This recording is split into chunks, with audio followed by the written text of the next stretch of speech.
bonjour à tous. Aujourd'hui, on va essayer de voir ensemble, ou de répondre ensemble plutôt à de grandes questions existentielles que chacun se pose un petit peu sur la vie. Déjà, dans un premier temps, il faut comprendre que la vie est remplie de questions. Chacun a de manière individuelle ou collective, on se pose tous des questions sur un petit peu comment le monde fonctionne. Aujourd'hui, on voit que c'est un monde qui est rempli de souffrances, que on se pose des questions, mais où va le monde, par exemple? On voit qu'aujourd'hui, le monde est rempli de violences, de guerres, d'attentats, etc. On se pose aussi la question, mais quel est l'avenir de l'humanité dans tout ça? Et finalement, alors c'est quoi la voie du bonheur entre tous ces événements-là? Il faut savoir que on se pose aussi beaucoup de questions sur les gens. Pourquoi, par exemple, celui-ci a un handicap alors que l'autre est en bonne santé, ou celui-ci est marié, l'autre ne l'est pas et cherche et n'arrive pas à trouver son âme sœur, etc. Ou tout simplement s'il y en a un qui est pauvre et l'autre qui est riche. Et c'est des choses sur lesquelles on se pose toujours des questions. C'est évident que ça intrigue. On ne comprend pas pourquoi. Alors quoi, il y aurait une injustice? On va développer un petit peu tout ça. Maintenant, il faut voir aussi que c'est des questions qui nous touchent aussi de manière personnelle, parce que finalement, on se demande, mais pourquoi moi, il m'arrive quelque chose comme ça, alors que à l'autre, non. On voit que dans certaines familles ou dans l'entourage de certaines personnes, on se rend compte que des personnes sont régulièrement soumises à des épreuves, alors que d'autres sont sur une autoroute où tout va bien. Et voilà. Donc ça, c'est une vraie question à laquelle on va essayer de répondre. Maintenant, il faut aussi savoir que ça peut toucher de manière un petit peu aléatoire. On va dire ça encore une fois un petit peu, on va mettre ça entre guillemets, parce que on va expliquer pourquoi. Mais on voit bien que des fois, on voit que le jour d'avant, tout allait bien dans la paix conjugale avec nos enfants, etc. Et puis d'un coup, hop, le lendemain matin, c'est dégringolade. On voit que il y a des disputes avec notre épouse, avec les enfants, des enfants sont insupportables et n'obéissent pas, etc. Donc on voit qu'il y a une espèce de montagne russe comme ça de la vie, et on n'arrive pas trop à cerner pourquoi. La clé de compréhension de tout ça, c'est tout simplement ce qu'on va appeler la foi.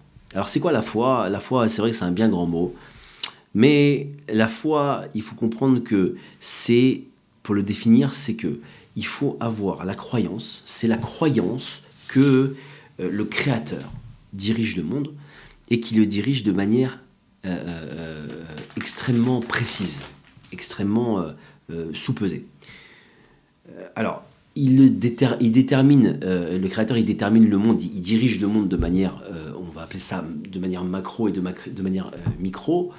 À l'échelle macro, en fait, c'est que il dirige, il va choisir pour nous, et il faut le savoir, il va choisir notre famille.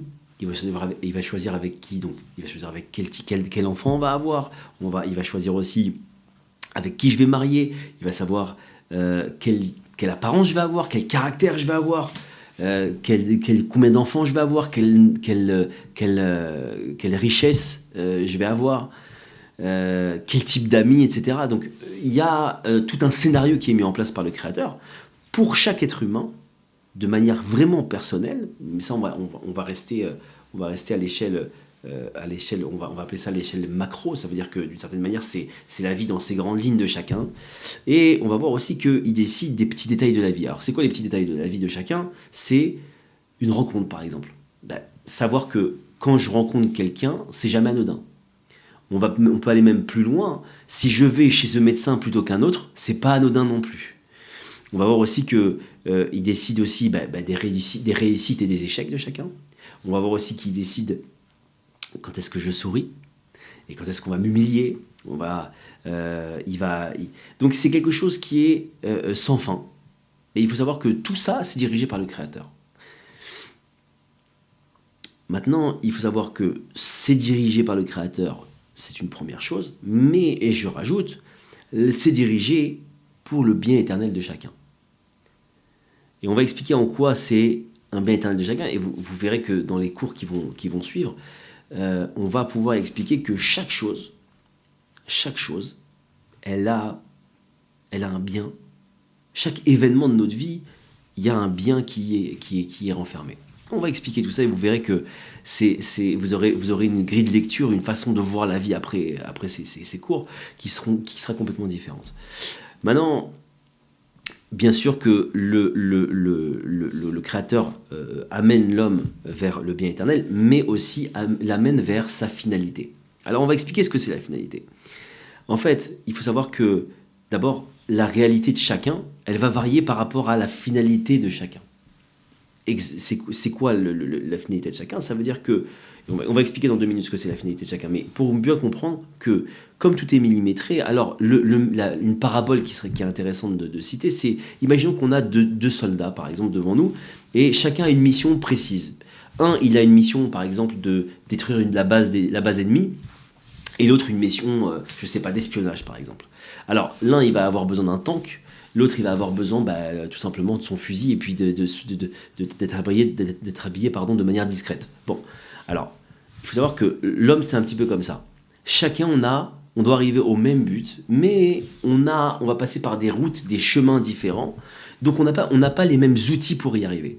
Ce qui explique quoi? Ce qui explique les questions qu'on s'est posées au début du cours, c'est-à-dire, mais pourquoi il y en a un qui est malade et l'autre qui est pas malade, pourquoi celui-là est riche et celui-là est pauvre, etc., etc. Pourquoi?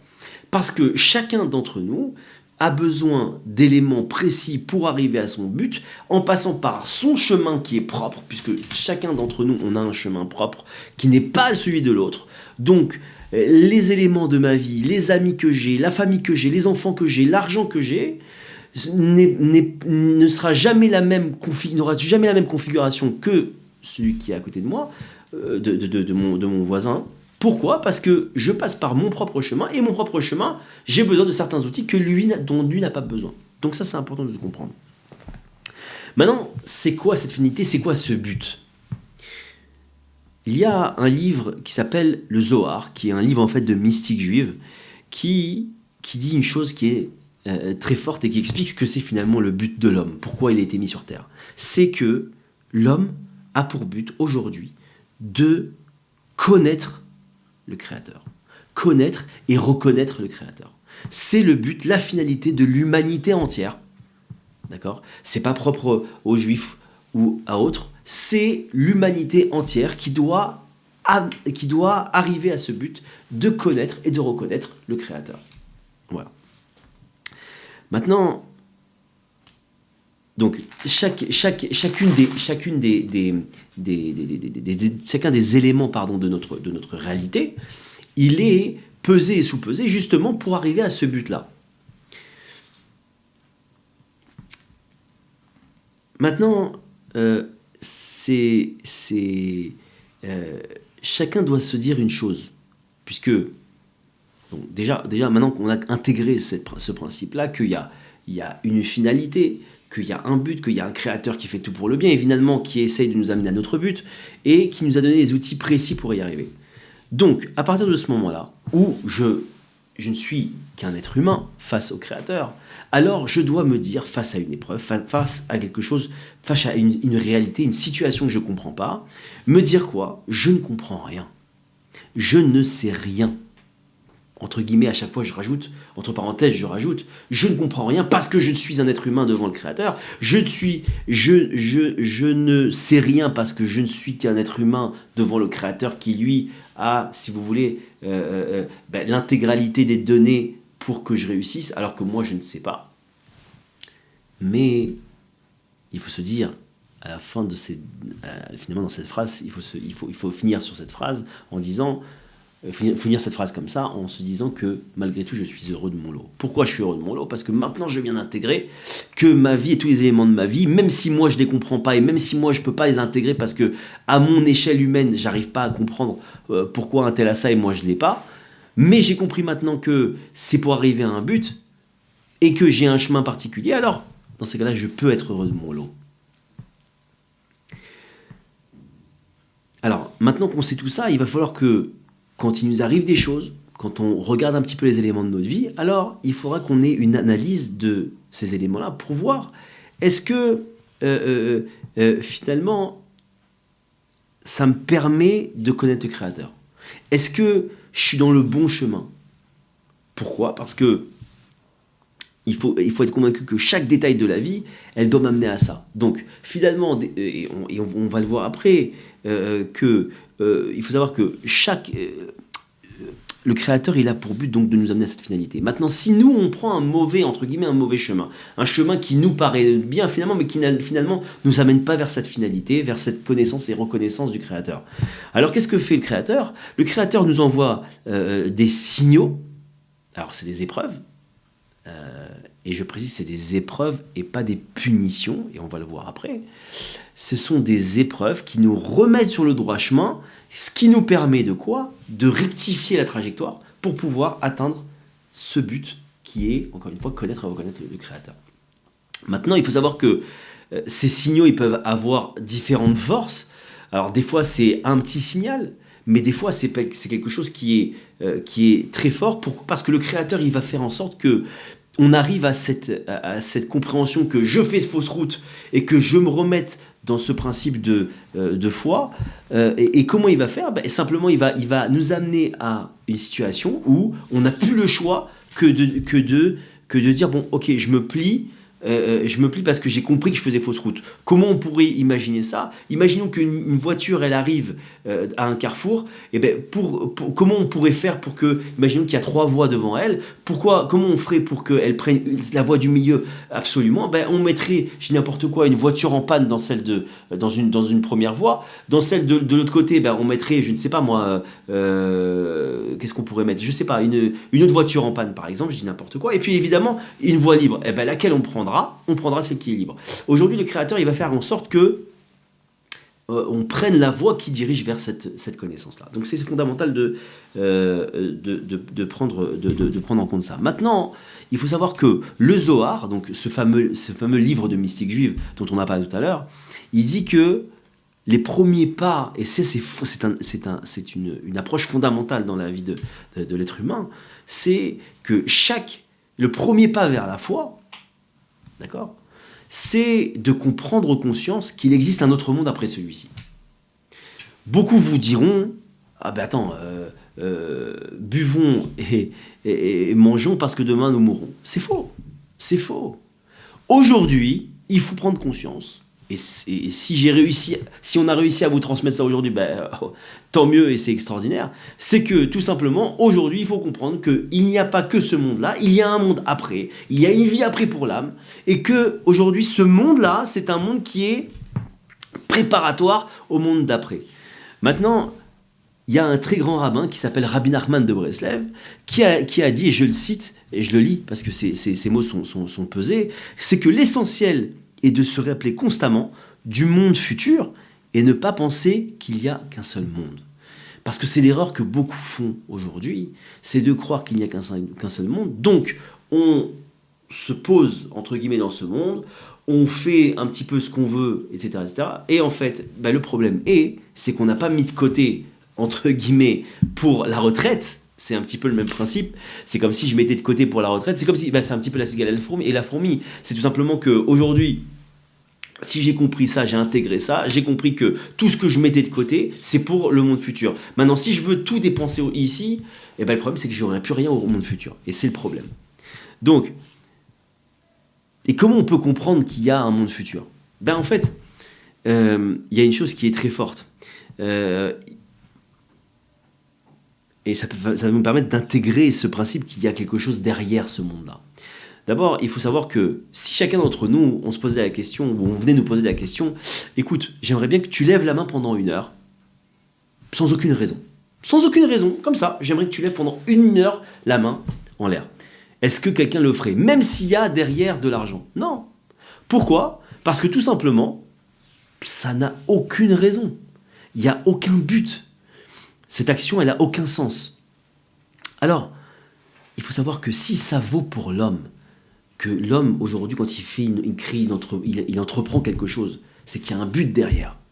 Alors, à plus forte raison que si ça marche pour l'homme, ça marche pour le Créateur. Donc, il faut comprendre, je reprends, que le Créateur a un but derrière toute comme on l'a dit, c'est de connaître et reconnaître, mais que derrière aussi, ce monde, il a un but. Ce monde, il a une chose comme ça. Sinon, on serait quoi? Alors, on serait des bêtes. On mange, on dort, on se reproduit. On ne serait pas plus que des bêtes. Non! Il y a évidemment quelque chose d'au-dessus, puisqu'on est des êtres humains. On est une création supérieure à l'animal. Donc, il faut le comprendre. Et il est inconcevable que le monde créé par le Créateur, qui est un monde, il suffit simplement de se balader même dans une forêt, de regarder comment la nature se développe, voire tout simplement même plus simple, à l'échelle humaine. Comment aujourd'hui un bébé se développe dans le ventre de sa maman? Comment un spermatozoïde et un ovule se rencontrent et créent un être humain? C'est évident que derrière, il y a un créateur qui a créé l'homme avec quelque chose, avec une complexité, mais qui a un but. Sinon, pourquoi avoir fait un homme aussi complexe? Pourquoi avoir fait une nature aussi complexe? C'est évident que derrière, il y a quelque chose. Donc, quand on a compris ça, on a déjà intégré qu'il y a un monde après et qu'on est là pour miser, pour mettre de côté pour ce monde d'après. Et il faut savoir que tout travail dans ce monde-là mérite salaire, clairement. Et ça s'adresse à toute l'humanité. Le Talmud, il dit comme ça, le Talmud, c'est un ensemble d'ouvrages juifs très, très profonds, dit une chose, il dit qu'aujourd'hui on agit, demain on perçoit un salaire. Et c'est pour ça qu'on le dit. Parce qu'aujourd'hui, dans ce monde-là, on agit, et demain, pour le monde futur, on intégrera, on percevra un salaire. Et il faut savoir que dans ce monde-ci, on est récompensé aussi. Tout celui qui fait la volonté du Créateur, c'est évident qu'il est récompensé. A contrario, tout celui qui va à l'encontre de la volonté du Créateur, alors lui, il aura, comme on l'a dit au début, des souffrances. Mais attention, ce n'est pas des punitions, c'est des souffrances. Et ces souffrances ont un but, c'est simplement qu'elles viennent redresser pour qu'on soit dans le bon chemin pour arriver à cette fameuse finalité qui est quoi? Qui est de connaître et de reconnaître le Créateur. On le fait de toute façon tous les jours, cette chose-là. Imaginons qu'un enfant, j'aime bien prendre cette image et cette parabole, mais un enfant qui vient, qui veut pas se coucher à 10h du soir. Bon, alors, un parent, il va lui dire, tu vas te coucher, il va peut-être un petit peu hausser le ton, etc., il va le mettre au lit. Alors, pour l'enfant, ça peut paraître une punition, mais en vérité, c'est pas une punition. Le père a tout simplement redressé l'enfant pour qu'il dorme bien et qu'il se développe bien. Et finalement, on voit bien qu'il n'y a pas de mal. C'est simplement que à notre échelle d'être humain, on a du mal à concevoir certaines choses que l'adulte, le créateur tout simplement, sait, et qu'il sait que c'est pour notre bien tout simplement. Donc ça, c'est important d'intégrer. Et donc, on finit là-dessus que tout simplement, ces souffrances, elles ont pour but qu'on examine, pas qu'on se plaigne, au contraire. Ces souffrances, elles doivent nous dire, tiens, j'ai une sirène d'alarme qui est en train de sonner, il y a un truc qui va pas, je suis peut-être pas dans le bon chemin pour atteindre mon but. Et si on a intégré ça, alors c'est jackpot, et on est dans le bon chemin. Voilà, on va s'arrêter là pour cette fois. J'espère que ça vous a ouvert des grilles de lecture pour la vie. Et évidemment, on va continuer d'autres cours pour pouvoir développer tout ça, pour que vous donner accès tout simplement à des compréhensions de la vie et vous permettre de vivre enfin dans la joie. Merci à vous.